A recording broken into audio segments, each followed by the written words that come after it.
Ok, entonces ya esto básicamente las diapositivas de las hepatitis son como un resumen de todo el video, que me parece que es bastante explícito y fácil de entender. Lo más difícil de la hepatitis es el diagnóstico, pero obviamente en la medida que uno lo va viendo o que se les olvide, igual lo pueden buscar y consultar siempre teniendo una tablita a mano y entonces pueden hacer el diagnóstico. Entonces esto lo voy a pasar bastante rápido porque igual ustedes lo pueden leer, que es lo de la hepatitis A, es las características de cada uno, la transmisión ya la vieron. En cuanto a la hepatitis B, que es una doble cadena de DNA, se transmite por vía sanguínea, el cuadro agudo se da en el 70% de los pacientes y ya el crónico es cuando hay antígeno de superficie durante más de 6 meses. Entonces, esto es básicamente todo lo que él habló. Tiene la tabla de cuándo es una hepatitis aguda, cuándo es el periodo de ventana, cuándo hay recuperación, inmunización o cuándo ya hay hepatitis crónica. Y ya la imagen de abajo es las fases crónicas de la hepatitis B. Entonces, este es un cuadro del Harrison, más o menos explica lo mismo. Aquí lo que hay que saber es las combinaciones de cuándo se trata de una hepatitis B aguda, cuándo es una hepatitis B crónica y cuándo estamos en un periodo de ventana, o sea, pero generalmente esto se olvida, así que lo importante es que sepan dónde buscarlo en el momento en el que se le presenta un paciente con una infección por hepatitis B. En cuanto a la hepatitis C, igual la transmisión por sangre, como vieron, mayor probabilidad de desarrollar un hepatocarcinoma y ya la hepatitis D, coinfección con la hepatitis B. Y en cuanto a la hepatitis E, obviamente también se transmite de forma fecal oral como la hepatitis A y hay síntomas extrahepáticos como la artritis, pancreatitis, anemia y manifestaciones neurológicas como síndrome de Guillain-Barré o meningoencefalitis. Esta diapositiva lo que explica es básicamente el tiempo de incubación de cada virus, cómo es su comienzo, que cada uno puede ser agudo o gradual dependiendo del tipo de virus que sea, cómo es la transmisión, fecal oral, acuérdense siempre las vocales A, E, y parenterales B, C y D se trata de una coinfección con hepatitis B. Y bueno, ahí pueden ver la clínica y la profilaxis. Ya esto es más o menos hablando ya de la hepatitis crónica, igual forma que en la hepatitis aguda, entonces ver entonces cuál es el marcador, que sería el antígeno de superficie de hepatitis B, que es el que lo indicaría entonces, perdón, esta es hepatitis aguda y hepatitis crónica. Aquí el principal en la aguda sería el antígeno de superficie y el IgM anti la proteína core, y obviamente la crónica entonces sería el antígeno de superficie. Ya este sí es la crónica, que básicamente es el tratamiento. El tratamiento es interferón alfa, interferón pegilado, si es hepatitis C crónica, entonces combinación de interferón pegilado con ribavirina, pero generalmente el manejo de las hepatitis las da el gastroenterólogo o un infectólogo. No es algo que se maneje ni en atención primaria y en medicina interna los internistas le pueden dar el abordaje inicial, pero siempre es bueno y es necesario que se eh, refiera a un gastroenterólogo. Entonces ya eso es en cuanto a las hepatitis virales. Igual en el video se pueden apoyar bastante y con las diapositivas más o menos repasar a grosso modo lo que se trata de las hepatitis virales. En las hepatitis virales lo más importante es cómo hacer el diagnóstico de la infección aguda y lo que les mencioné al inicio de las alteraciones hepáticas en cuanto a las elevaciones de las transaminasas. La elevación de las transaminasas por arriba de 1000 en el contexto de un paciente con ictericia de inicio agudo que pueda tener factores de riesgo, siempre sospechen en alguna hepatitis y hacerle entonces la serología viral. En cuanto a la hepatitis alcohólica, generalmente los síntomas son ictericia progresiva, hepatomegalia dolorosa, fiebre, ascitis, algunos pueden evolucionar a hemodiálisis y cursar encefalopáticos. Los laboratorios, generalmente la LT puede estar entre 300 a 500 y acuérdense siempre de la relación AST-ALT, que es una relación de 2 a 1. Ahí trombocitopenia, hay aumento de la bilirrubina total y aumento del INR. Obviamente, entre más aumente la bilirrubina y aumente el INR, indican entonces una hepatitis grave. Y ya las puntuaciones, hay unas escalas, realmente son como calculadoras que están en el QEX, que evalúan el pronóstico del paciente con una hepatitis alcohólica. Y esa es la puntuación del ILE y el MEL, que son los mejores predictores de mortalidad. Hepatitis alcohólica, el principal pilar es que el paciente deje de tomar, o sea, cesar el alcohol. Y otro pilar de tratamiento son los esteroides, ya sea metilprednisolona 32 miligramos al día o prednisona por 40 miligramos al día por 4 semanas, y después iniciar el decalaje que más o menos puede llevar de 4 a 6 semanas más. Esto lleva a una menor mortalidad, pero tiene una mayor tasa de infecciones. O sea, las contraindicaciones de usar esteroides, básicamente sangrado digestivo activo, pancreatitis, virus de hepatitis B no controlado o alguna otra infección no controlada. Se han descrito estudios con el uso de la pentoxifilina, pero realmente no se ha demostrado un beneficio sola. El beneficio que se ha mostrado es cuando se le añade a los esteroides, y también se habla de un beneficio adicional de la N-acetilcisteína a los esteroides, que va a disminuir la mortalidad en el primer mes, pero no disminuye la mortalidad a los 6 meses de la hepatitis alcohólica. Y lo que pueden ver en la siguiente diapositiva es los factores de riesgo asociados a la hepatopatía alcohólica. Va a estar ligada a la cantidad de consumo. Por ejemplo, los varones que consuman entre 40 y 80 miligramos de alcohol les puede ocasionar un hígado graso. Ya alrededor de 160 gramos por 10 a 20 años causa una hepatitis o una cirrosis. Pero de esto solamente el 15% de los alcohólicos va a desarrollar una hepatopatía alcohólica. Y aquí les pregunto, ¿ustedes saben cuántos gramos tiene una cerveza?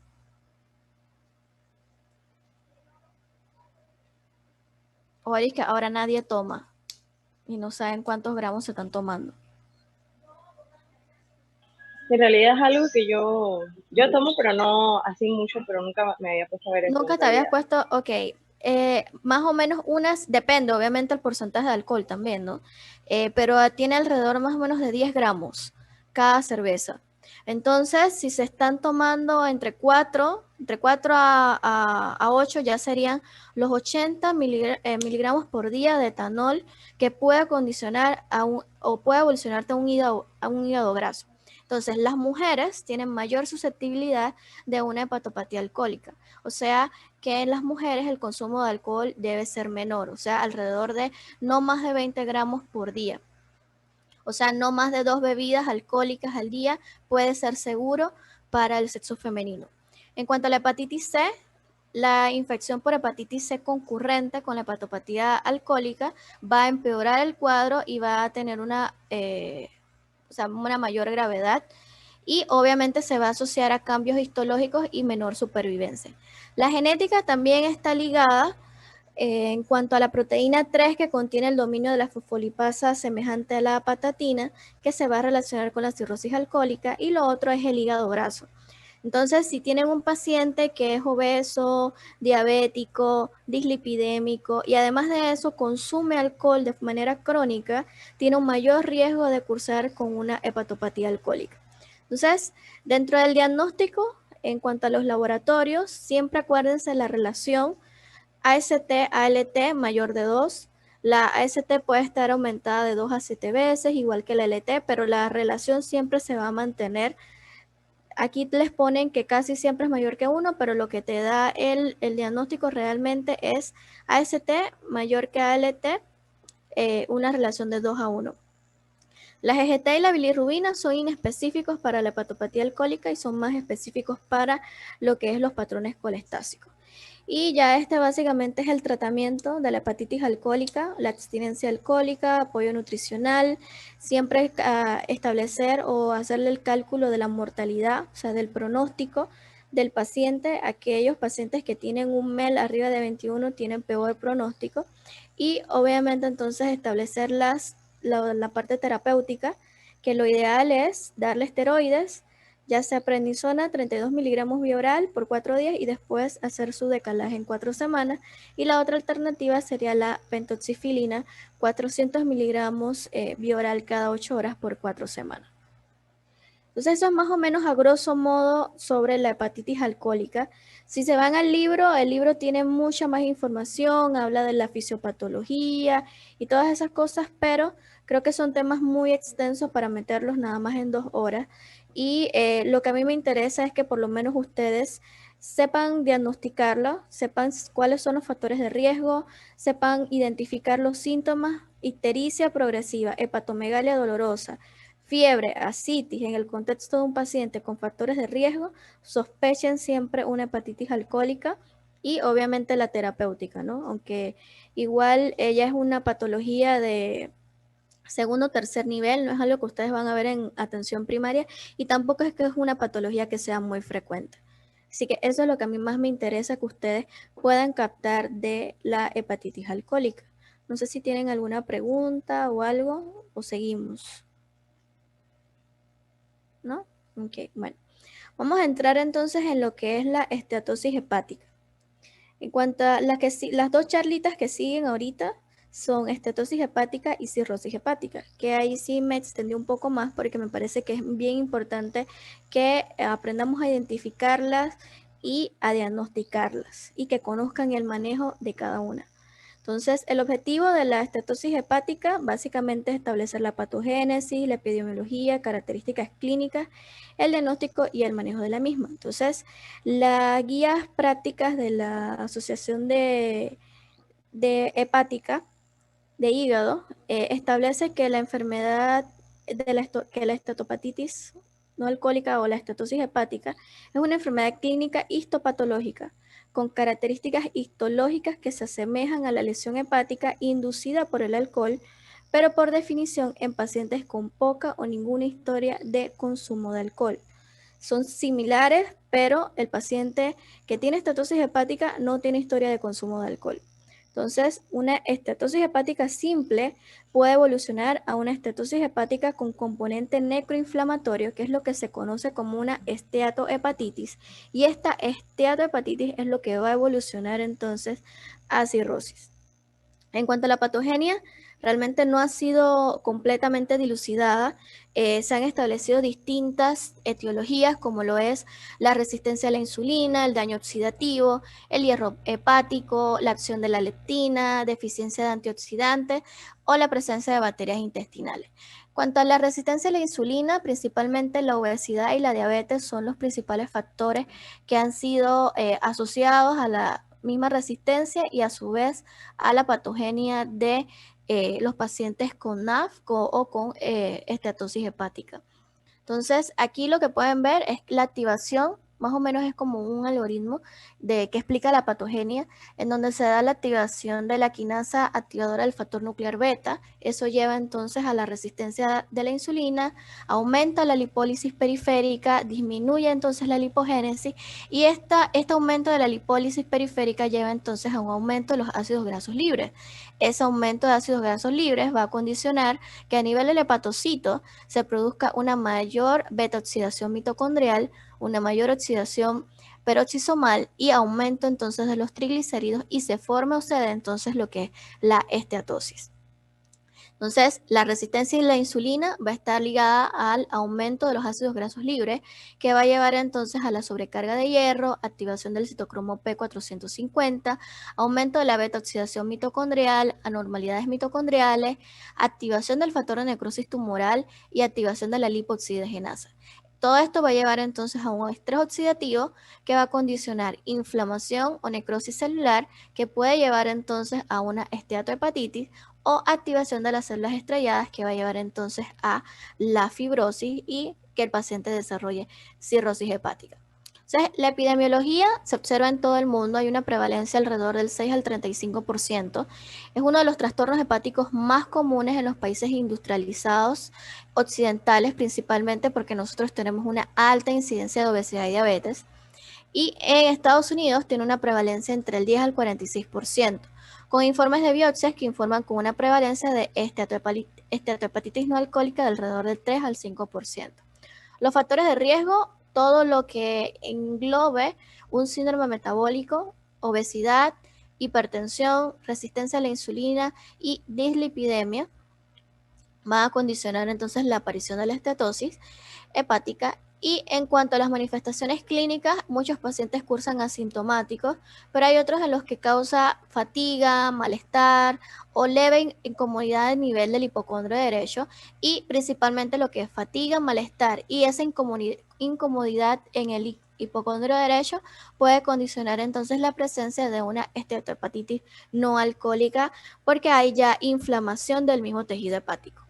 Ya las manifestaciones clínicas, cuando la estetosis hepática evoluciona a una cirrosis, va a cursar con las manifestaciones clínicas de una cirrosis hepática, como lo es la hepatomegalia, la presencia de telangiectasias, angiomas en araña, el eritema palmar, la circulación colateral o la cabeza de medusa. Muchos también pueden cursar con ginecomastia, prurito, ictericia, o sea, principalmente ya las manifestaciones clínicas de una cirrosis. En cuanto a la hepatomegalia, realmente hay estudios que se han hecho, se hizo el estudio de Mumbai en cuales se utilizó también, en otros se utilizó la exploración por medio de tomografía, compararon la tomografía abdominal versus el ultrasonido, y se dieron cuenta que en cuanto al porcentaje de hepatomegalia, se veía o se documentaba con mayor frecuencia en los pacientes que habían sido sometidos a una tomografía en el 91% de los pacientes. Entonces, los estudios de los laboratorios, realmente lo más relevante aquí es que la elevación de AST y ALT son elevaciones de leves a moderadas, de 2 a 5 veces lo normal. La relación AST-ALT es menor de 1, y obviamente en el hígado graso alcohólico AST-ALT es mayor de 2. Que tengan niveles de transaminasas normales no excluye la presencia de una esteatosis hepática no alcohólica, y una ALT normal tampoco excluye una lesión histológica importante. Entonces, la fosfatasa alcalina puede estar elevada de 2 a 3 veces el límite superior.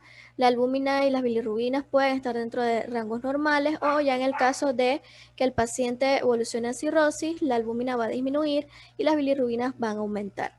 La ferritina sérica va a estar aumentada, y esto va a estar relacionado con la actividad de la esteatohepatitis no alcohólica. Y ya la presencia de anticuerpos antimúsculo liso, el hallazgo no ha sido muy claro la aparición de este hallazgo, y generalmente se puede asociar a las hepatitis autoinmunes. En cuanto a los hallazgos radiográficos, el principal estudio es la ecografía, digamos que es el más fácil, más costo efectivo. Lo que se va a evaluar es el aumento de la ecogenicidad, que es lo que ven en la figura. Ven, la ecogenicidad es distinta. Aquí se ve más blanco, entonces cuando se ve más blanco es más hiperecoico. Entonces, en cuanto a la tomografía, hay una disminución de la atenuación hepática, y ya en la resonancia lo que se evidencia es aumento de la señal grasa. Entonces, ya la imagen radiográfica, que consiste con una infiltración grasa, se pueden excluir otras enfermedades hepáticas. Se evalúa entonces si no hay síntomas y no hay datos de cirrosis, y si el paciente no tiene riesgo de fibrosis avanzada o cirrosis. Y ya obviamente el diagnóstico definitivo se debe hacer con una biopsia si el paciente, en caso tal, no cumple entonces los criterios clínicos de una estatosis hepática. En cuanto al ultrasonido, lo que ven es una textura hiperecoica, un hígado brillante debido a la infiltración grasa difusa. En un metaanálisis que se realizó, se evaluaron alrededor de 49 estudios que incluía 4.720 pacientes, en donde se vio que la mayor sensibilidad y especificidad del ultrasonido es en pacientes no obesos. Obviamente en pacientes obesos la sensibilidad cae porque el panículo adiposo interfiere entonces con la interpretación del ultrasonido.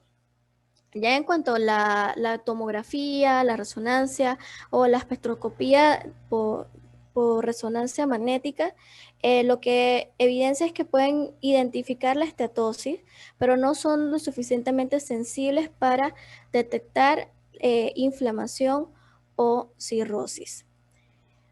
Aquí me fui atrás. Ok. Aquí lo que hicieron fue comparar 131 pacientes y evaluaban la sensibilidad y especificidad de la tomografía sin contraste versus la tomografía con contraste y lo comparaban también con la resonancia magnética. Si se fijan, eh, lo más sensible es la resonancia, pero es menos específica. En cuanto a la tomografía con contraste, tiene un 50% de especificidad, de sensibilidad y un 83% de especificidad. Y en cuanto a la tomografía sin contraste, no tiene casi nada de sensibilidad, pero es altamente específica. Ya en cuanto a la biopsia hepática, obviamente es el estándar de oro para el diagnóstico. Se hace en pacientes con un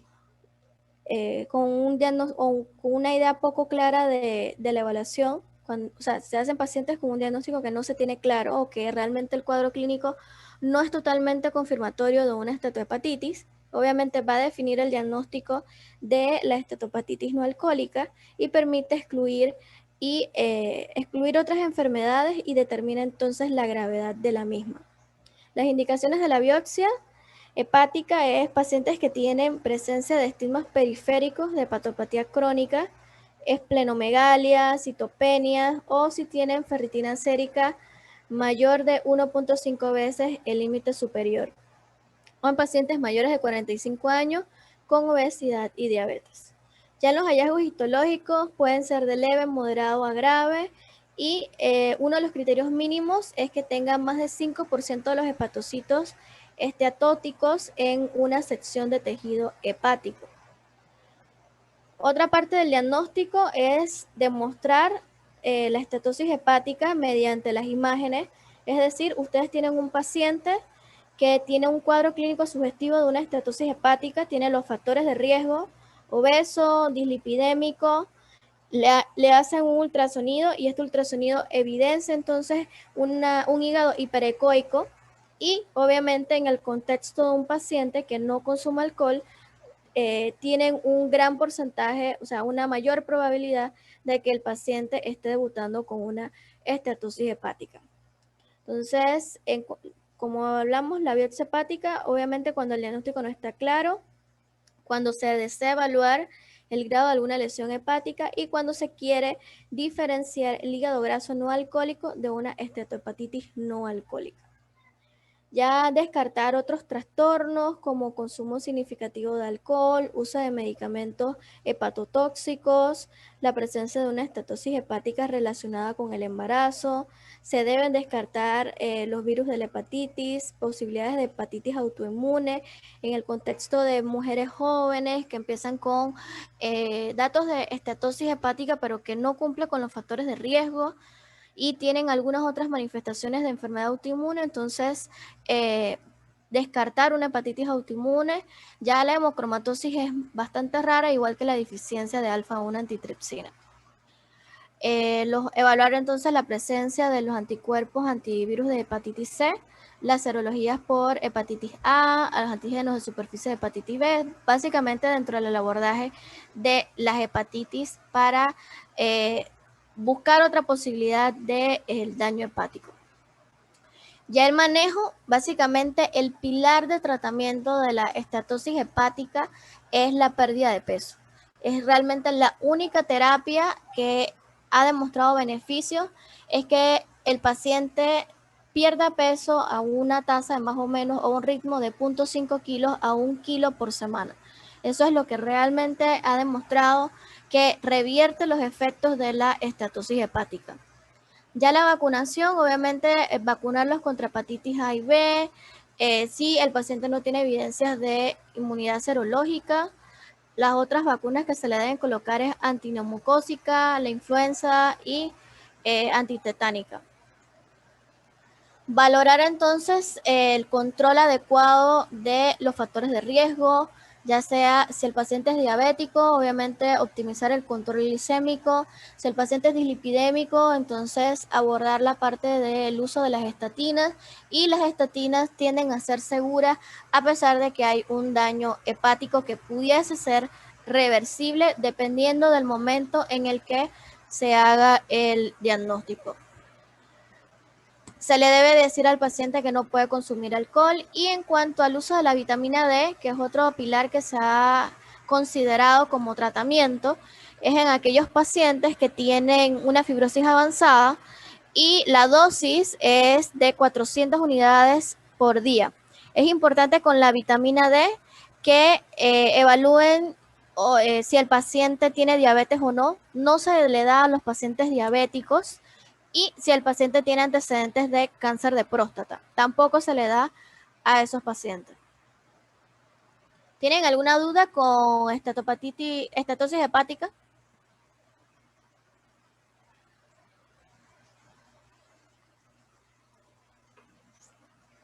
Hola, ¿me escuchan?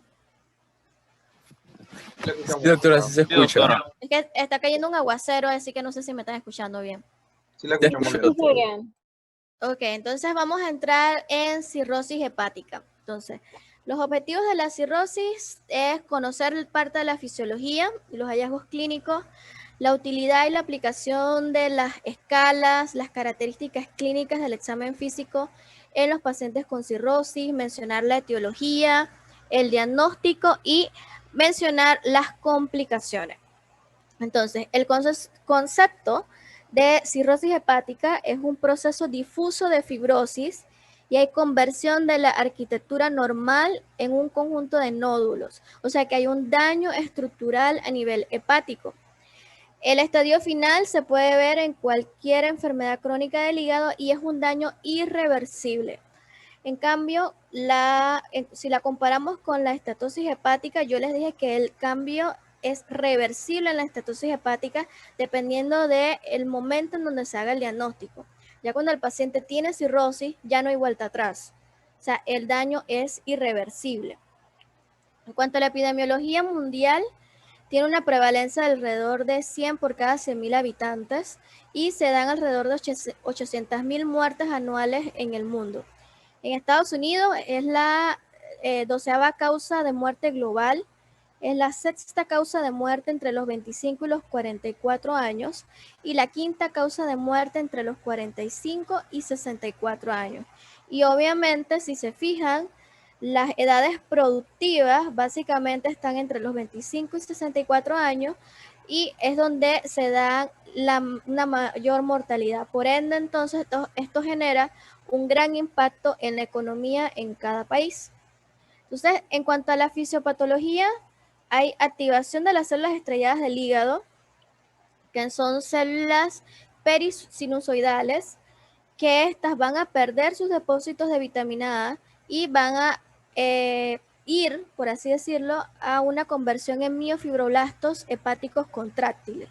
Entonces, esta pérdida de los depósitos de vitamina A va a llevar entonces a una proliferación y desarrollan un retículo endoplasmático rugoso y va a llevar entonces a la secreción de una matriz extracelular con colágeno tipo 1, proteoglucanos, glucoproteínas, y esto va a evolucionar entonces a cirrosis. En cuanto a los factores causantes de la cirrosis, principalmente la hepatitis C crónica, así como puede evolucionar una cirrosis, también puede evolucionar a un hepatocarcinoma, la hepatopatía alcohólica, la enfermedad de hígado graso no alcohólica y la hepatitis B crónica. Entonces, los principales factores, o sea, ustedes tienen un paciente que tiene una infección aguda por una hepatitis viral, siempre tengan en cuenta que si ese paciente evoluciona a una hepatitis crónica, entonces debe dársele tratamiento oportuno, porque si no va a evolucionar a una cirrosis y hasta un cáncer, un hepatocarcinoma.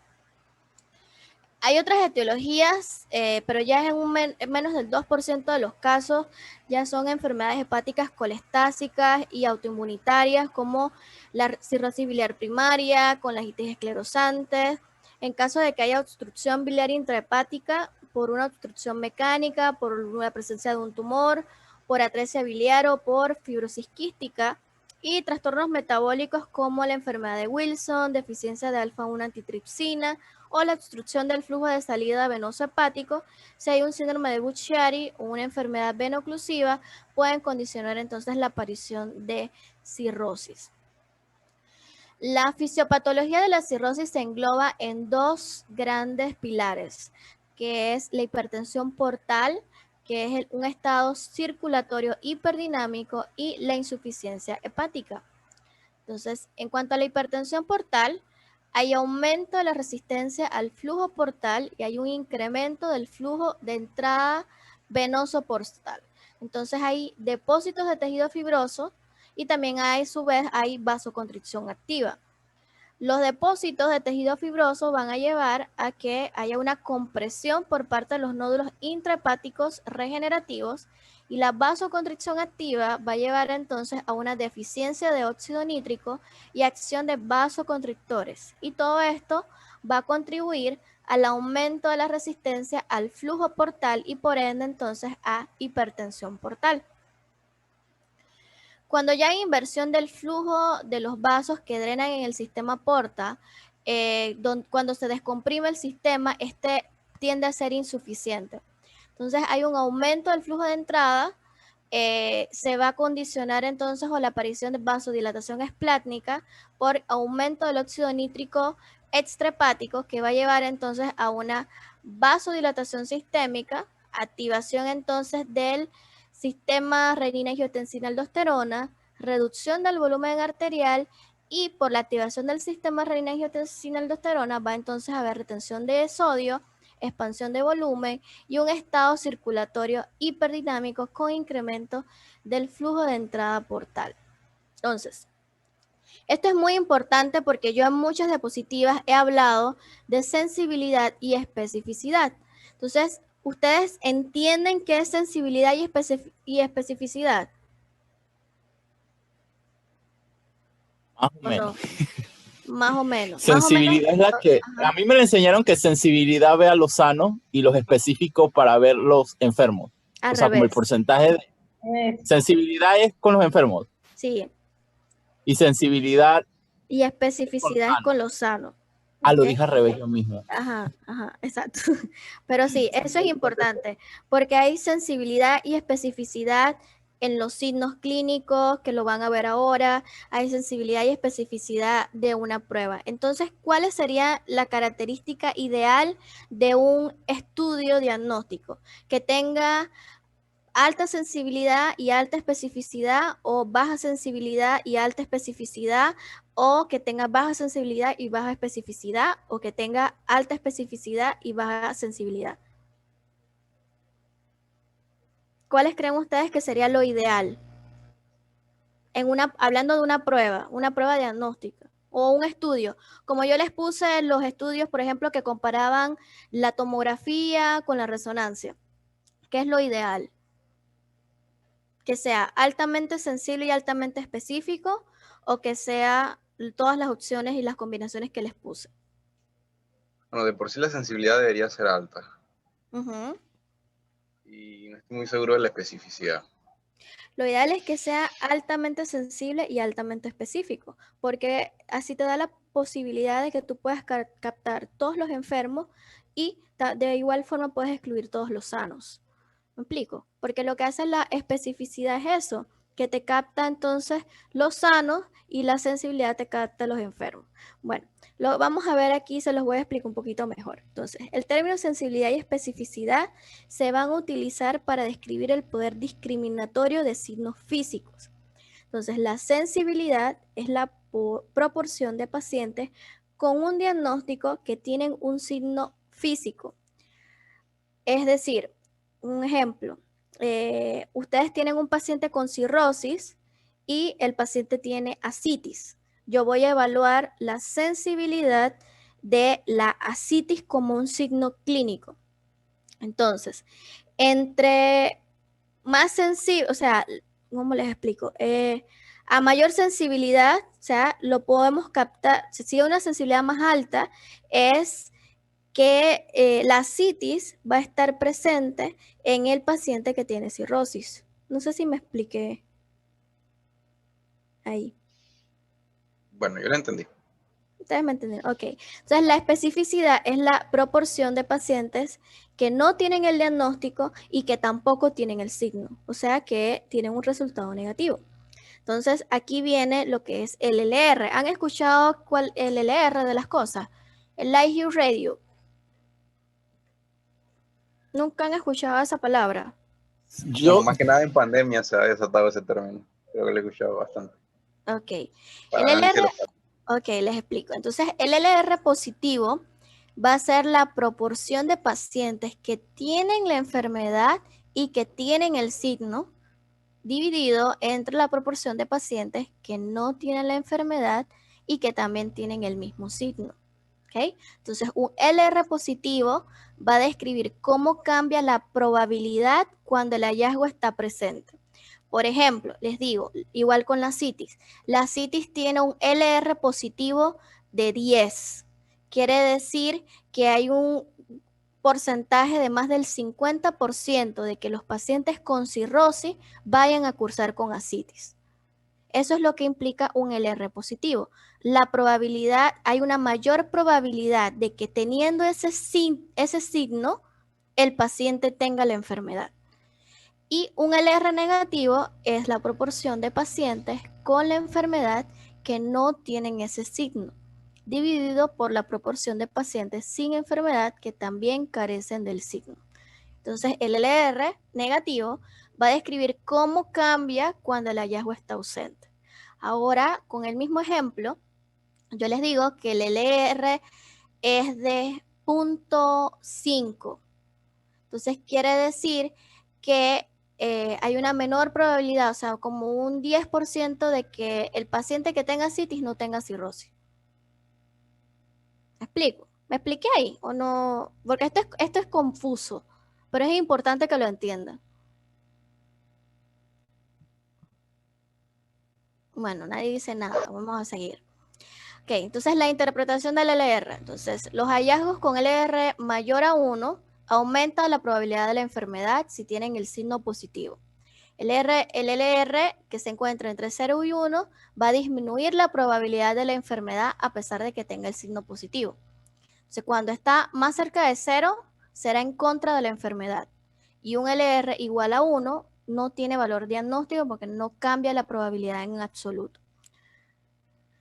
Ok, entonces ahorita vamos a ver la utilidad y por qué les puse lo de sensibilidad y especificidad y por qué les puse lo de los LR. Entonces, las manifestaciones clínicas de la cirrosis pueden ser asintomáticos en los estadios tempranos, pero ya cuando la enfermedad ya está bien instaurada, van a cursar con fatiga, debilidad, pérdida de peso, trastornos del sueño y disminución del apetito sexual. En cuanto a los signos, puede haber disminución de la presión arterial y la fisiopatología que explica esta hipotensión, que en ellos realmente no es una hipotensión como tal, sino que fisiológicamente ellos tienen disminución del volumen efectivo circulante. Entonces, siempre que ustedes vean un paciente cirrótico, le toman la presión. Obviamente, si no es hipertenso, probablemente la presión esté 160, hasta a veces pueden tener 80-50, y no es que no se tengan que asustar, sino que no tienen necesariamente que correr a manejar esa hipotensión, porque ellos manejan hipotensiones permisivas, o sea, hasta que esa hipotensión no genere un cambio en el estado mental, entonces ustedes no la tratan. Entonces, lo fisiológico aquí es que hay una disminución del volumen circulante efectivo. Entonces, eso no se les debe olvidar nunca. Entonces, los pacientes cirróticos van a tener la presión baja. Entonces, se presenta ictericia, es detectable cuando ya tienen valores de entre 2 y 3 miligramos por decilitro, y la fisiopatología se explica porque hay un metabolismo de la bilirrubina que está alterado. La presencia de los angiomas en araña, la arteriola central que está rodeada por pequeños vasos, se puede presentar en cara, tronco y extremidades, y realmente no hay una explicación completa y se establece que o se cree que es por aumento de la relación de los estrógenos y de la relación de los estrógenos con la testosterona libre. Entonces, aquí les pongo lo del LR que les mencionaba. ¿Y por qué es importante? Es importante porque hoy en día la medicina se basa en medicina basada en la evidencia, vale la redundancia, ¿no? Entonces, todo se basa en probabilidades. Entonces, ustedes tienen que aprender a buscar los signos o los síntomas de cada enfermedad que pudiesen explicar realmente la enfermedad. Entonces, si ustedes ven, por ejemplo, en un paciente que aquí les ponen un paciente con enfermedad con daño hepatocelular y que tiene ictericia. Entonces ponen la apariencia general, o sea, la pérdida de peso tiene una sensibilidad del 50% y la especificidad va desde el 21 al 97%, pero no tiene un LR positivo ni negativo. O sea que realmente perder peso en el contexto de un paciente que tiene una enfermedad hepatocelular no me hace la diferencia. O sea, no es lo que yo voy a buscar. ¿Ok? Entonces, a nivel de la piel, tienen los angiomas en araña, que tienen una sensibilidad del 47% y una especificidad que puede llegar hasta el 97%. Y si se fijan, tiene un LR positivo de 4.7. Entonces, este 4.7 uno se ubica aquí en esta tablita, que creo que todos están viendo, y si lo ponemos aquí entre el 2 y el 3, quiere decir que hay un 30% de posibilidad de que encontrando angiomas en araña, ustedes tengan una enfermedad con daño hepatocelular y con ictericia. El eritema palmar, miren, el LR aumenta aún más, 9.8. 9.8 está entre 5 y 10, o sea que hay entre un 30 a un 45% de que encontrando eritema palmar en un examen físico, ese paciente tenga una enfermedad con daño hepatocelular.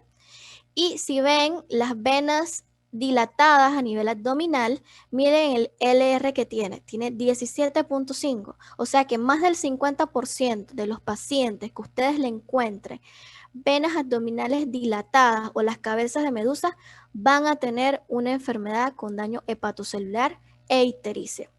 Entonces, lo que yo quiero que ustedes entiendan con la explicación de los síntomas y eso es cuál es el signo que es más sensible y más específico o cuál es el que tiene un mayor LR y cuya probabilidad, si el signo está presente, aumenta la posibilidad de que yo tenga esa enfermedad.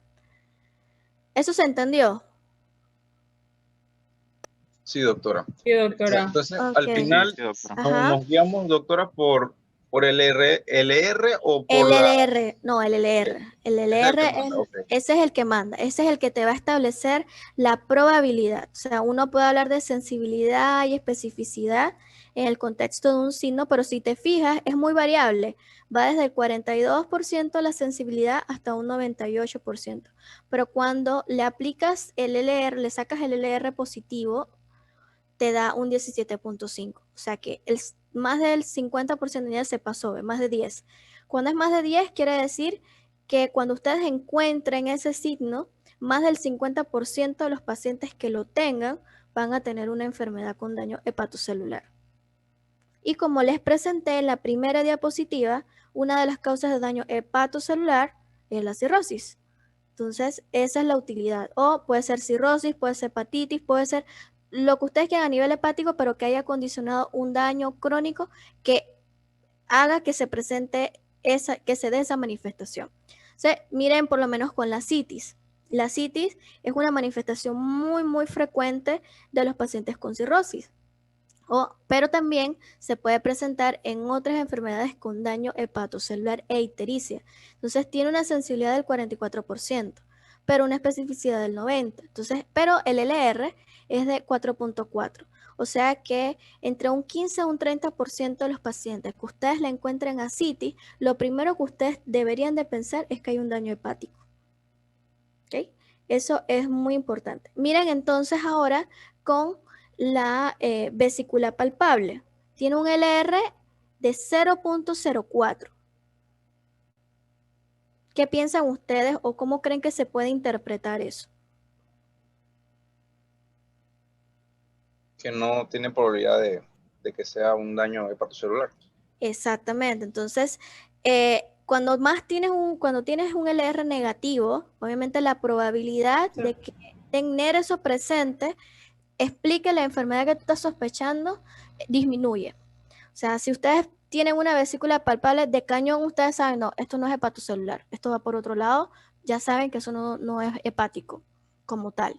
Pero si tienen ascitis, sí existe la posibilidad de que sea un daño hepático. Entonces, eso es lo importante de saber interpretar el LR y hablar de medicina basada en la evidencia. Entonces, aquí es entonces en el contexto de los pacientes con cirrosis. Entonces, si no se fijan, ¿cuál es el signo que tiene un mayor LR? O sea, mayor probabilidad de que si está presente, el paciente tenga cirrosis. La dilatación abdominal de la pared. Exactamente. Entonces, si ustedes se fijan, miren, tienen dilatación de la pared, ya te indica que cerca de un 50% de los pacientes que le encuentran eso tienen cirrosis. La ictericia está en 3.8. Más o menos entre un 15 o un 30% de los pacientes que tengan ictericia pueden tener cirrosis. Disminución del vello púbico, un LR en 8.8, o sea, casi un 50% de que ustedes encuentren disminución del vello púbico implica que tengan que investigar por una cirrosis. La ginecomastia, igual. O sea, más del 30% de que si ustedes lo encuentran, está relacionado a cirrosis. Y así nos vamos con angiomas en araña o el eritema palmar. Ya por lo menos a nivel abdominal, si tienen palpación del borde hepático, también tiene su LR positivo. O sea, que si ustedes lo encuentran, por lo menos hay como un 15 o un 20% de posibilidades de que el paciente tenga cirrosis. Y miren cómo incrementó ahora en el contexto de un paciente cirrótico que ustedes le encuentran ascitis.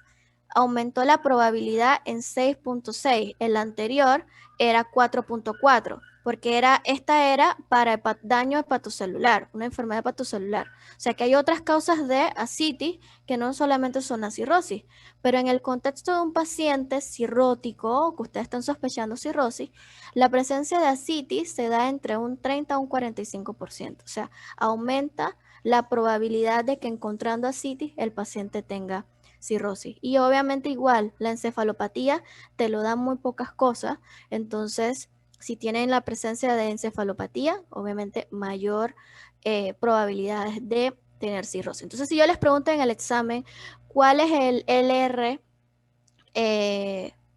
más importante para el diagnóstico de un paciente con cirrosis? ¿Cuál es? La pared abdominal. La dilatación. Exacto, la dilatación de las venas. Y después, y si les digo, menciónenme 3, ¿cuáles serían? La encefalopatía. Ajá. Y la disminución del vello púbico. Épale.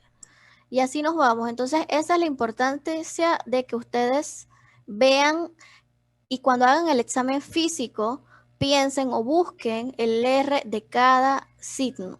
La mayoría de las cosas tienen LR. Y ayuda mucho por lo menos a orientarse a la hora de hacer un diagnóstico. Entonces, siguiendo ya con las manifestaciones clínicas, a nivel de cabeza y cuello, el fetor hepático, a veces los pacientes con cirrosis, ustedes le llaman cerquita y huelen como a cadáver. Entonces, ese es el fetor hepático y se da por aumento del sulfuro de dimetilo. Y también hay agrandamiento de parótida, principalmente en los pacientes con cirrosis alcohólica. Ya a nivel del tórax, lo que se va a evidenciar es ginecomastia, pérdida de vello en el pecho o inversión del patrón normal del vello púbico masculino. Y esto se da porque hay un aumento de la androstenodiona que lleva entonces a la conversión de estrona en estradiol. En cuanto a la citis, generalmente alberga un volumen de mínimo 1500 ml, hay distensión abdominal, signo de la ola y matidez cambiante. ¿Se conocen otros signos de ascitis?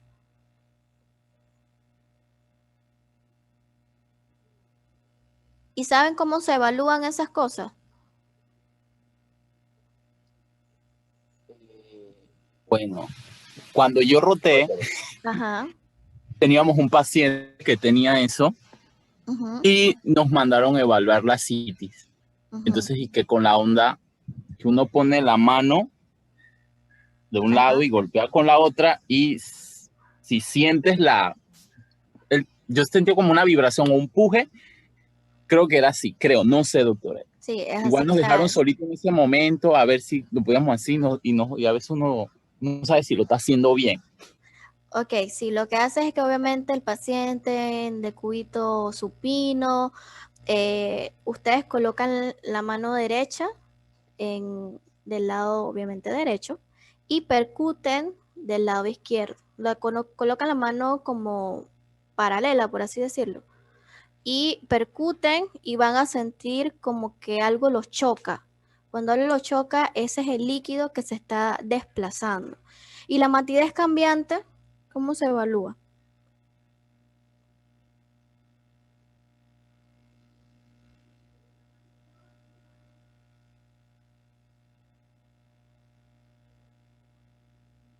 Nadie sabe cómo se evalúa la matidez cambiante. Ese es el que hay que poner al paciente de cúbito lateral y entonces se hace de arriba hacia abajo, o sea, se percute de arriba hacia abajo, ¿no? Bueno, lo pones de cúbito lateral y percutes sin quitar la mano de ese lado y después le dices al paciente que se ponga de cúbito supino y vuelves a percutir. Y vas a notar entonces el cambio de la matidez.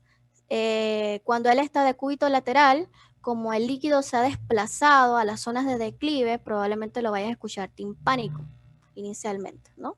Entonces, cuando le dices, sin quitar la mano de donde percutiste, le dices, señor, colóquese boca arriba, o sea, en el cúbito supino, vuelves a percutir y lo vas a escuchar mate, porque ahí se va a ver redistribuido entonces el líquido.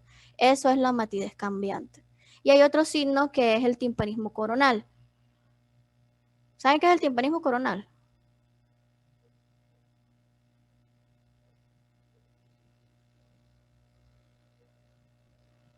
Bueno, se los dejo de tarea. Entonces, estos signos en cuanto a la causa de la citis, lo que evalúa es la presencia no la evalúa, sino que la fisiopatología es la hipertensión portal. Y otro hallazgo que van a encontrar a nivel abdominal es la hepatomegalia, que es el hígado grande, que puede ser grande, normal o pequeño, y es de consistencia firme e inmodular. Otra cosa, ¿cómo evalúan ustedes la hepatomegalia? ¿Cómo saben que un paciente tiene hepatomegalia?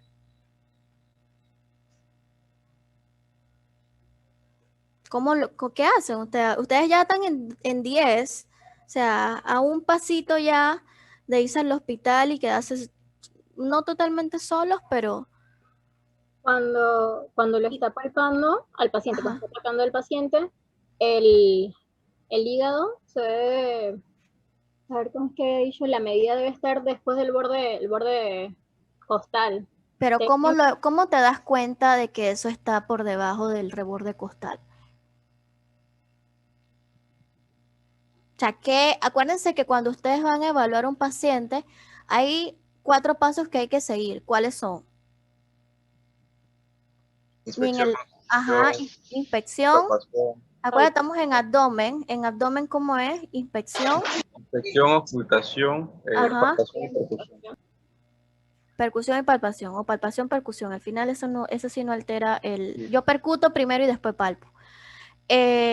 Ok, entonces tú viste al paciente, ok, lo viste, ya le auscultaste el abdomen, entonces ahora, ¿cómo te das cuenta si realmente tiene o no tiene hepatomegalia? ¿Lo palpas o lo percutes? Lo palpo. Lo tendría que palpar, ¿no? Normalmente no se palpa, pero si se pasa... ¿Y cómo van a saber cuánto mide? Y si tiene tosis hepática y el hígado se le cayó un poquito, fisiológicamente de esa hay tosis, ¿no? De los órganos, y está un poquito más abajo de lo habitual. ¿Cómo saben dónde está el límite, de dónde empieza el hígado y dónde termina? Porque acuérdense que eso tiene más o menos un tamaño. Ustedes pueden, si lo palpan por debajo del reborde costal por alrededor de 2 a 3 centímetros, ustedes pueden pensar que hay hepatomegalia, pero ¿y si tiene tosis? ¿Cómo se dan cuenta que no es tosis y que sí es hepatomegalia? ¿Qué deberían hacer? No sé, pienso yo, ¿sería por la consistencia al palparlo? No te vas a dar cuenta porque vas a sentir un hígado grande, ¿ok? Pero pero igual, o sea, tú no vas a poder delimitar totalmente el tamaño si lo palpas debajo del reborde, porque la misma costilla no te lo va a permitir. ¿Qué otra opción se les ocurre? ¿Cómo más o menos pueden estimar el tamaño? Y eso tiene su técnica.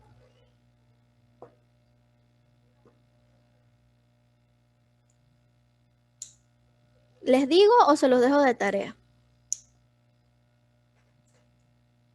Díganos mejor, doctora. Ok, pero es muy importante que ustedes, a veces uno no le presta atención a las maniobras de exploración, ni cómo se llaman las técnicas, ni cómo pone el paciente. Pero cada vez que la esencia de la medicina es hacer un buen examen físico y una historia clínica. Y con eso ustedes sacan los diagnósticos. Entonces, el paciente en decúbito supino, a nivel de la línea medio clavicular, ustedes van a percutir desde el cuarto espacio intercostal, o sea, a nivel de la tetilla, y van a ir percutiendo. Cuando sientan el cambio de la consistencia de timpánico a mate, ahí se dan cuenta que ahí inicia el hígado.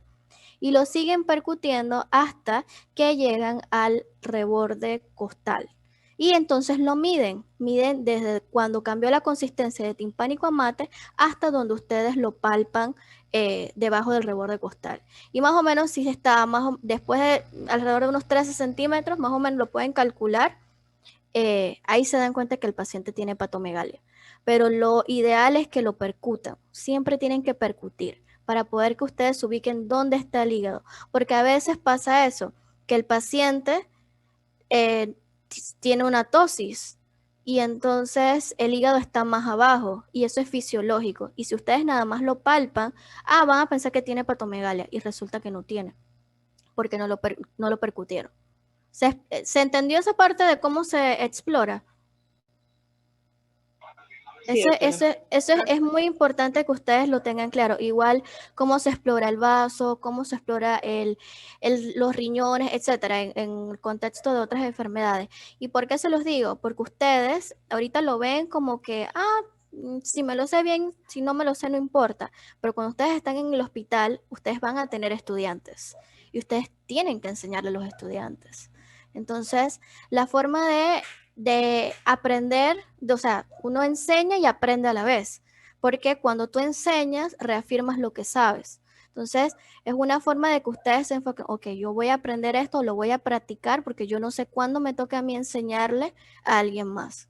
Entonces, medicina interna es mucha historia clínica, mucho examen físico, y de ahí entonces ustedes lo correlacionan con el diagnóstico y los diferenciales, ¿no? Y ya después de ahí el tratamiento ya se busca, es más fácil. Lo más difícil es hacer el diagnóstico, pero para llegar al diagnóstico necesitan hacer un buen examen físico.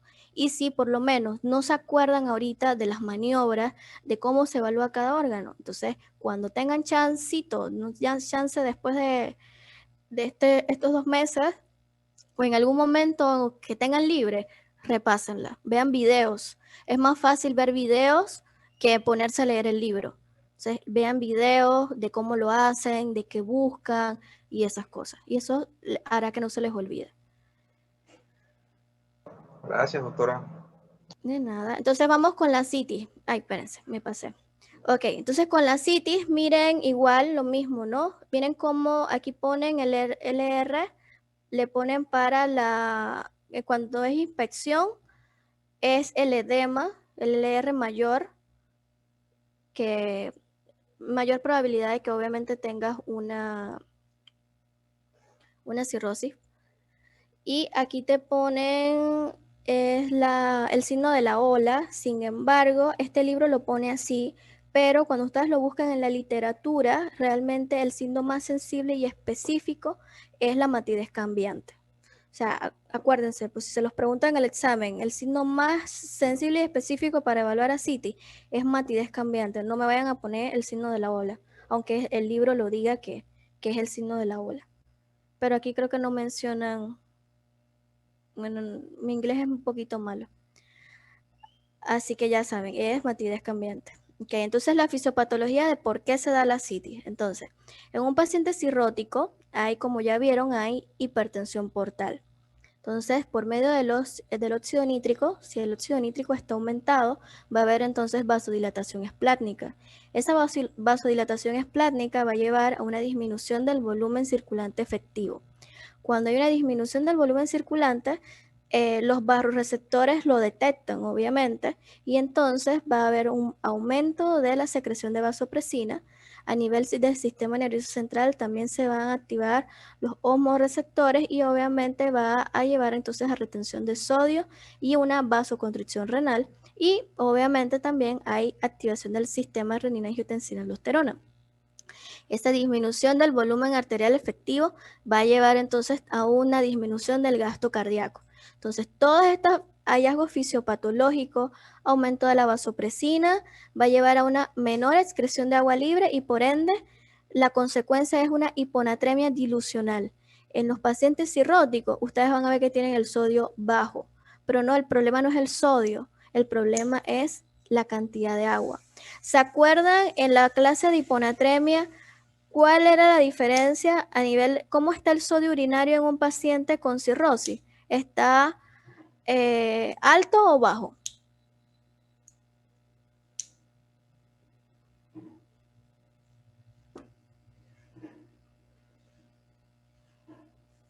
¿Nadie se acuerda del sodio urinario? Sí, doctora, sí, doctora. Era 20, pero estoy tratando de acordar si estaba 20. bajo. ¿Bajo o Bajo. alto? Ok. Ajá, acuérdense que siempre eso es lo que ayuda a diferenciar cuando hay hipervolemia. Y hay hiponatremia, hiposmolar, hipervolémica. Puede ser por cirrosis o por ICC o por una insuficiencia renal, ¿no? ¿Se acuerdan? Correcto. Sí, bueno, yo Sí, doctora. Ajá, entonces si tengo problemas con el riñón va a filtrar, ¿verdad? Entonces, ¿qué va a haber en orina? ¿Más sodio o menos sodio?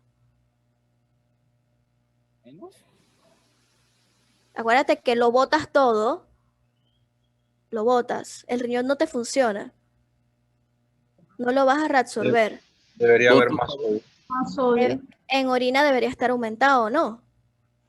Entonces, un sodio urinario arriba de 20 en un paciente con hipervolemia les apoya más a un síndrome nefrótico o una causa renal.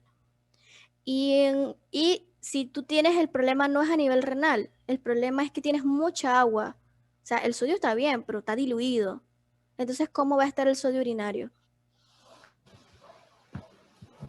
¿Bajo o alto? Debería estar bajo. Exactamente. Entonces, ven que todo se integra. Entonces, aquí en cirrosis aplicamos lo que aprendieron en hiponatremia. Es una hiponatremia dilucional. ¿Ok? Entonces, eso tiene que estar muy clarito. Y les puse el ejemplo del sodio urinario, es como para que se acuerden y empiecen a integrar las cosas. Entonces, hay retención de sodio y vasoconstricción renal, que es lo que va a explicar entonces la ascitis y los edemas. Y también esa vasoconstricción renal va a llevar a un síndrome hepatorrenal, que va a estar condicionado por disminución del gasto, vasoconstricción renal, activación del sistema renina-angiotensina, y obviamente va a caer el filtrado glomerular en el contexto de un paciente que tiene cirrosis. Entonces, cuando ven una lesión renal aguda en el contexto de un paciente que tiene cirrosis, ustedes deben sospechar un síndrome hepatorrenal. ¿Ok?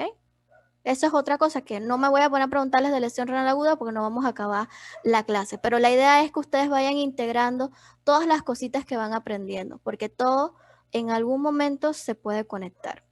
Pregunta, doctora, antes que siga avanzando. En caso de la encefalopatía hepática, que ya he visto que la han mencionado bastante, o sea, eso se dijo que antes que no nos preocupemos si en un paciente cirrótico se le baja la presión, preocupémonos si hay esto... Si hay cambios en el estado mental. Exacto, ahí ya estamos hablando de una... No.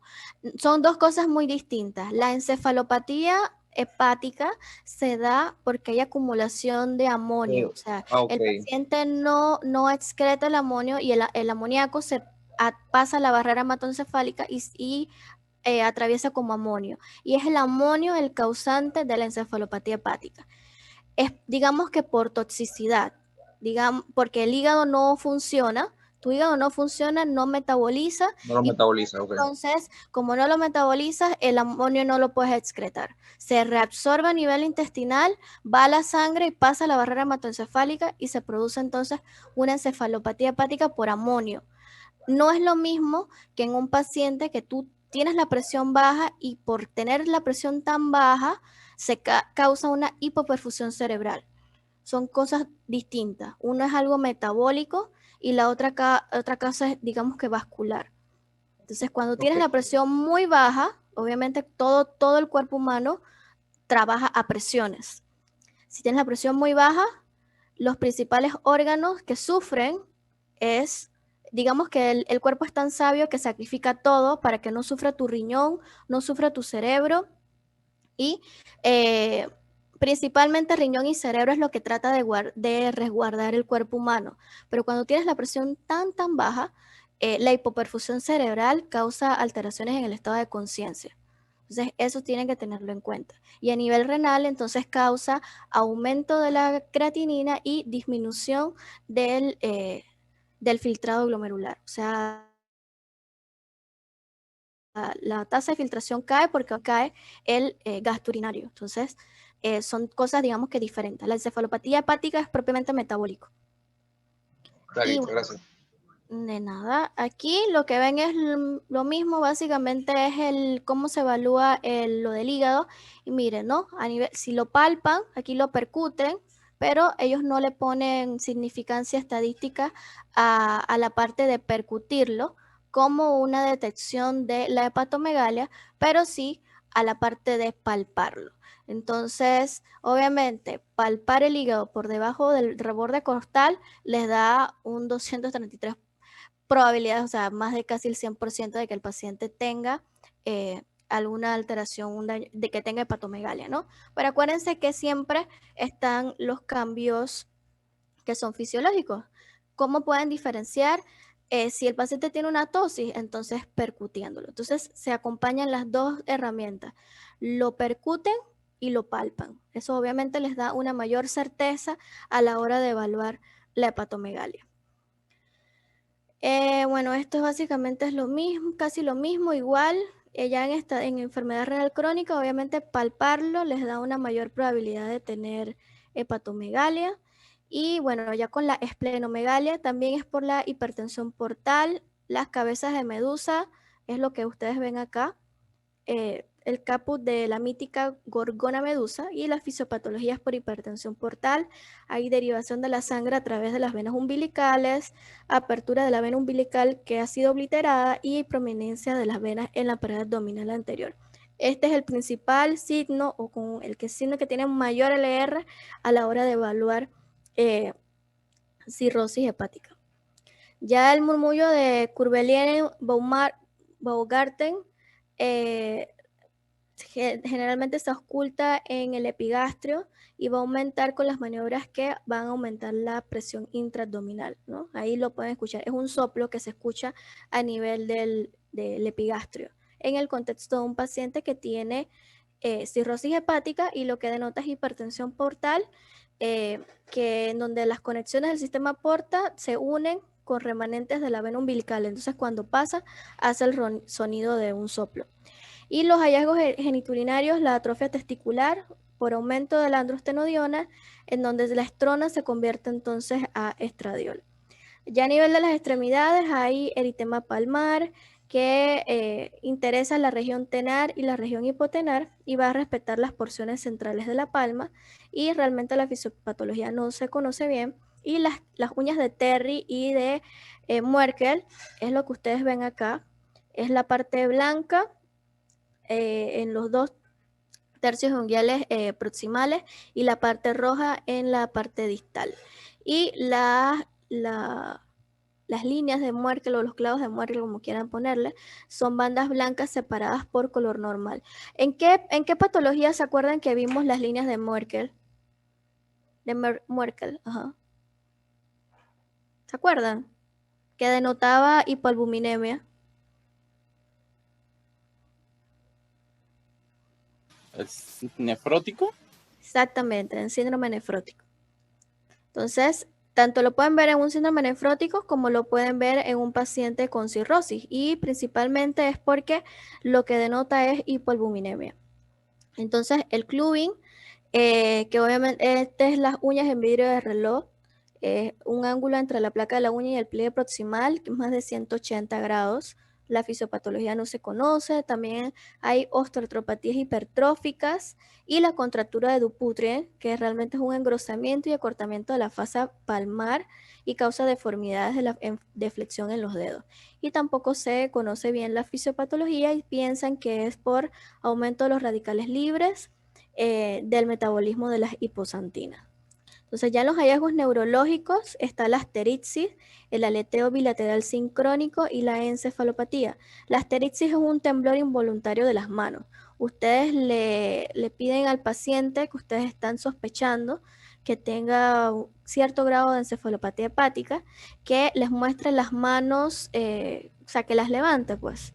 Y ustedes ven cómo se mueven, le tiemblan las manos. Es un movimiento muy, muy fino y eso es asterixis y eso se ve en los grados 1 y grados 2 de encefalopatía. Ya en cuanto a los estudios del laboratorio, básicamente los pacientes pueden tener anemia, que puede ser multifactorial, ya sea por sangrado, déficit de folato, supresión de la médula o por hiperesplenismo. La leucopenia y la neutropenia lo explica el hiperesplenismo, y la trombocitopenia es el hallazgo de laboratorio más común, que se da por una esplenomegalia congestiva y por disminución de la trombopoyetina. Por eso se da la trombocitopenia. Entonces, en un paciente que ustedes sospechen cirrosis, además de todas las manifestaciones clínicas que tienen, cuando van a los laboratorios, evalúan el hemograma. Si el paciente tiene una anemia macrocítica, puede ser por la cirrosis, apoya más a la posibilidad de estar ante una cirrosis.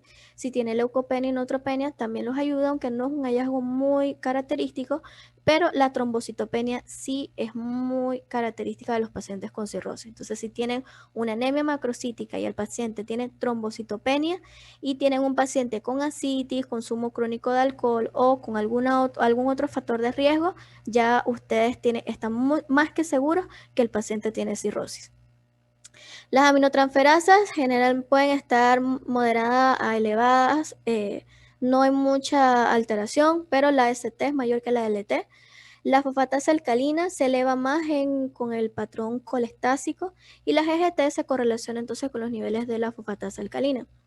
La bilirrubina puede ser normal en una cirrosis compensada, o se va a estar elevando a medida que la cirrosis empeore, y obviamente, como todos saben, la albúmina se sintetiza a nivel hepático y obviamente a medida que empeora el daño hepático, disminuye la síntesis de la albúmina y por ende entonces el paciente cursa con hipoalbuminemia. Y como les expliqué, en la parte del sodio hay una hiponatremia dilucional, por ende entonces van a tener el sodio bajo.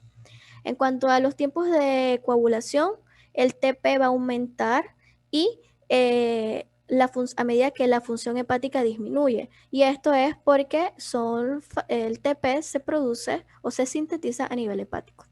Entonces, como se altera, obviamente va a estar aumentado y va a aumentar a medida que la función hepática disminuye. Los estudios de imagen, principalmente el ultrasonido, es de rutina en pacientes que ustedes quieran evaluar por cirrosis, es no invasivo, bien tolerado. Se mide por lo general la vena porta buscando datos de trombosis, las colaterales por datos de hipertensión portal, pero ya en ese sería un ultrasonido con flujo Doppler, que es el que ustedes van a evaluar esas cosas, ¿no? Ya un ultrasonido normal, convencional, evalúan entonces la morfología del hígado y las dimensiones. La tomografía no se usa de rutina, y la resonancia, el uso tampoco está claro. Ya la biopsia, obviamente la biopsia hepática y como todo, las biopsias son los patrones de oro de la mayoría de las patologías, pero no es necesaria si ustedes tienen datos clínicos de laboratorio y radiológicos que sean muy sugestivos de que estén cursando con una cirrosis, y obviamente los resultados de la biopsia no alteran el manejo del paciente. Entonces, hay unas escalas pronósticas, que es el Child-Pugh y el MEL, que se realizan en los pacientes que tienen cirrosis hepática a nivel de la consulta externa o cuando el paciente tiene su cirrosis compensada. Si el paciente tiene ascitis, tiene encefalopatía o tiene alguna complicación de la misma y está descompensado, no se le puede aplicar el Child-Pugh, porque realmente lo que evalúa es el estado de la cirrosis. Entonces, entre una puntuación entre 5 y 6 es un estado de leve a severo de la enfermedad, de 7 a 9 es de moderado a severo y ya de 10 a 15 es muy severo. Entonces, el Child-Pugh lo que evalúa es el pronóstico del paciente, principalmente en cuanto a la evolución de la cirrosis, y evalúa también la mortalidad y también la necesidad entonces de un trasplante hepático. Entonces el MEL también lo hace. El MEL es más sensible y específico, por así decirlo. Es una herramienta que todos tienen en el QX y toma en cuenta creatinina, bilirrubina y el INR. Y hay uno modificado que es el MEL sodio, que toma en cuenta entonces el sodio y evalúa también la mortalidad a 3 meses. Si tienen un MEL, aquí puse 18, hay otros libros que dicen que arriba de 15, quiere decir que el paciente tiene, o necesita un trasplante hepático. Las complicaciones de la cirrosis son múltiples. La ascitis es una complicación de la cirrosis, hay cardiomiopatía cirrótica en los pacientes que pueden tener una falla cardíaca y pueden evolucionar entonces a un daño hepático por colestasis, una encefalopatía hepática, hidrotórax hepático, carcinoma hepatocelular, síndrome hepatopulmonar, síndrome hepatorrenal, gastropatía portal hipertensiva, que eso es lo que ocasiona entonces las varices esofágicas y que el paciente con cirrosis pueda cursar con sangrados digestivos altos, trombosis venosa portal, hipertensión portopulmonar, peritonitis bacteriana espontánea, que es muy común de los pacientes que tienen ascitis y cirrosis, y las varices hemorrágicas que ya se las comenté. Entonces, el manejo de la cirrosis en sí va a estar enfocada al manejo de cada complicación.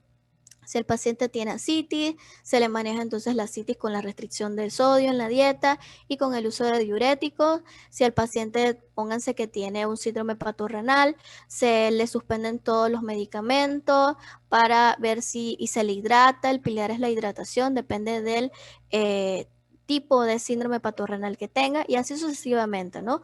Van a tratar propiamente la complicación.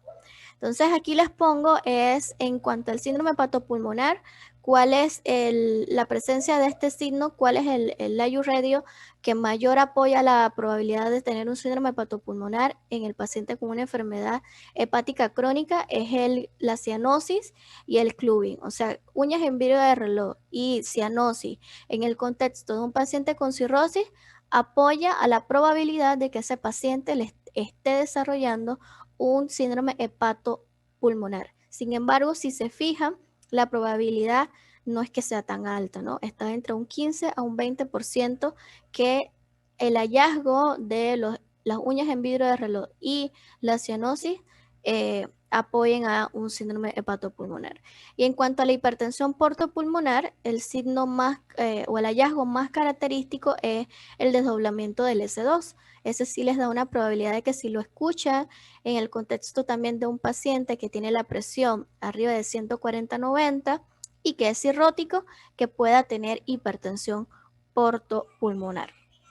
El manejo de la ascitis, manejo como ya les expliqué de la cirrosis, va enfocado a el manejo de cada complicación.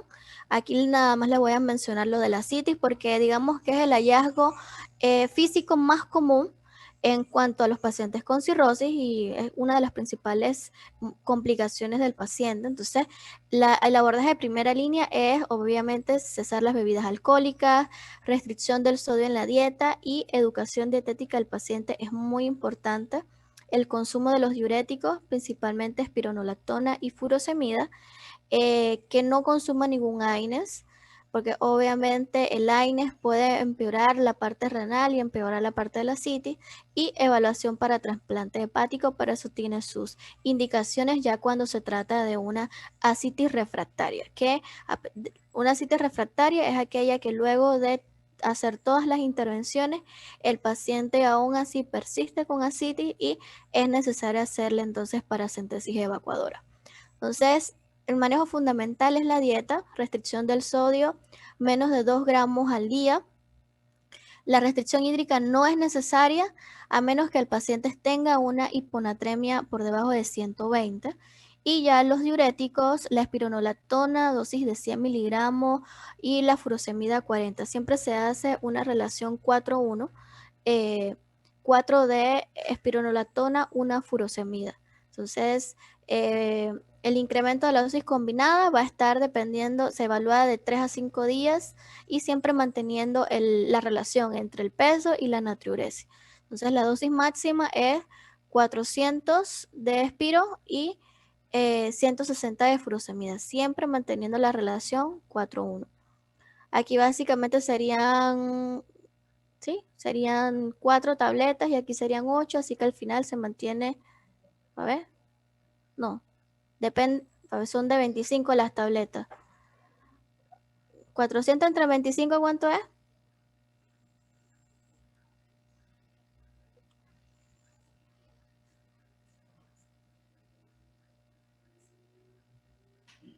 $16. Ok, 16. ajá. ¿Y 160 entre 40?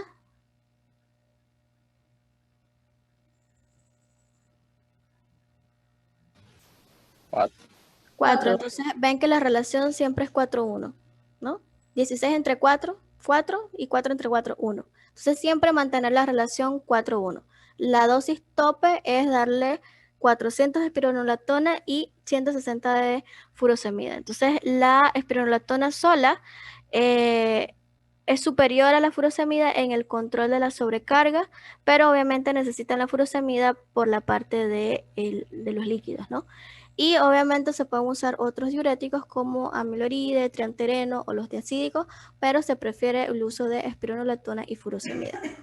Ya en cuanto a ustedes, esto sí tiene que estar claro, por lo menos cuando ustedes suspenden el uso de diuréticos en un paciente con cirrosis, es en aquellos que tengan una encefalopatía aguda o que tengan una encefalopatía recurrente o incontrolada, en aquellos que tengan el sodio por debajo de 120 a pesar de la restricción hídrica y todo paciente que tiene la creatinina arriba de 2.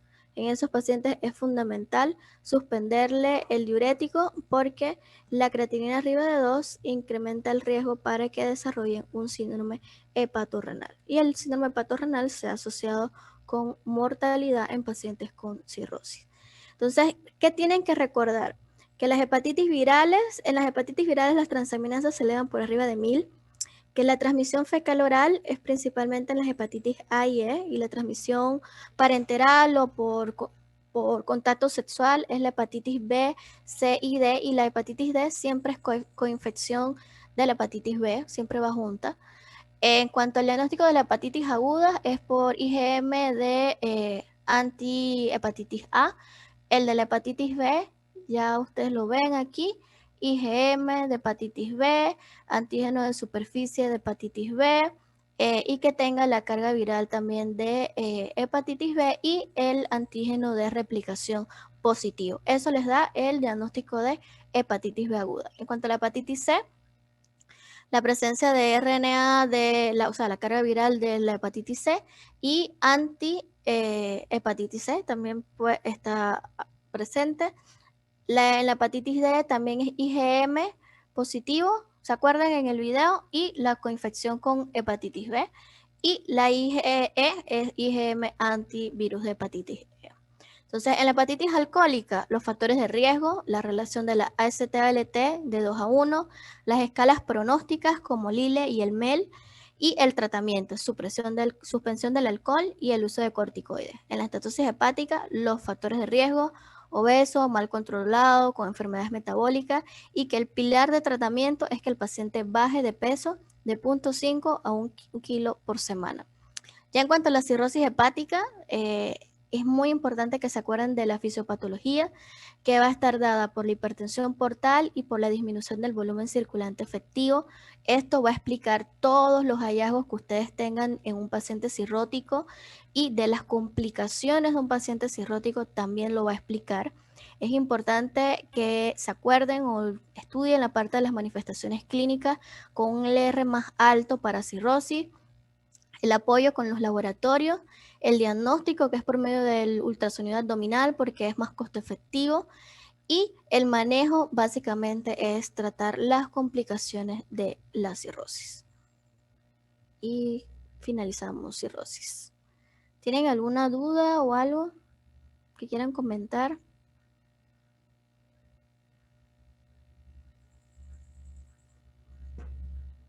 Un comentario, doctora.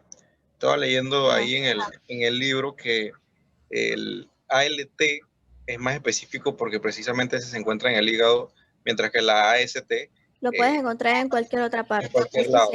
Sin embargo, acá se usa es la relación entre las dos. Entonces, eso me llama la atención. Lo que pasa es que una cosa es que tú los veas de forma individual y otra cosa es que veas la relación. La AST te habla de daño hepatocelular, o sea, del mismo hígado, del mismo hepatocito.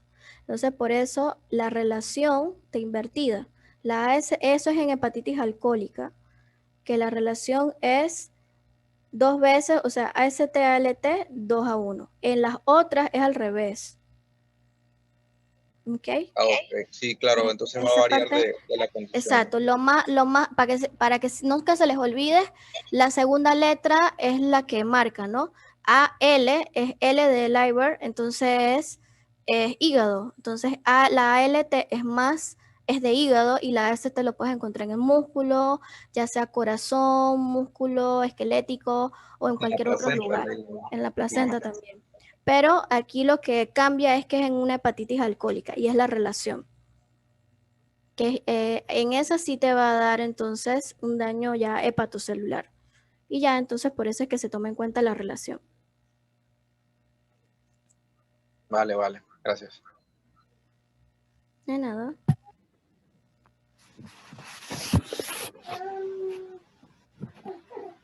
¿Alguien más tiene alguna duda o algo? ¿Algún comentario? No sé. Por mi parte no, doctora. Doctora, yo sí tengo una duda y es en referente al trabajo escrito que hay que entregar. Ok. Usted dijo 15 páginas, pero esas 15 páginas es incluyendo introducción, presentación, todo tiene que ser 15 páginas. Exacto, todo. Entonces hay que hacer como un mini resumen de cada cosa que estamos explicando. Exactamente. O sea, todo, incluyendo desde la hoja de presentación hasta la hoja de referencias bibliográficas, todo eso no puede ser más de 15 páginas.